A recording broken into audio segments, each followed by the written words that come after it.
Dan kita juga didendangkan oleh Yang Muhammad Pandan yang turut mengelirukan. Tadi sahabat saya daripada Langkawi turut menyatakan. Saya telah membaca hasilnya.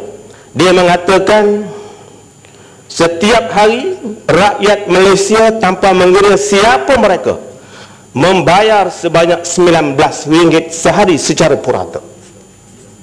Ini dikatakan RM19 sehari. Kalau kita melihat secara terus, ini lagi satu penipuan pada saya.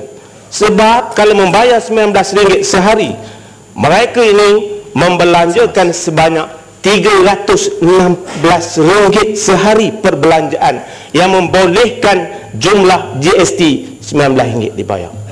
Apakah ini satu pengiraan yang dibuat oleh orang yang waras pemikirannya?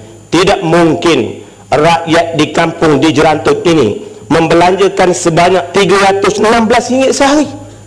Dan jumlah kalau dikirakan sebulan RM9,480. Penjelasan. Okay. Tunggulah sekejap, saya bagi. Tak apa, sabar. Okay. Sabar, tak apa. Terang, saya dengar dulu. Dan kalau kita lihat rata-rata pendapatan di bawah fee B40 ini tidak mencapai RM3,000.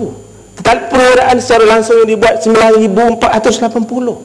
Inilah kaedah mereka untuk memutarbelitkan kenyataan supaya menghasut rakyat. Kalau tak fikir panjang, maka mereka akan termakan dengan pujukan yang penuh dengan penipuan.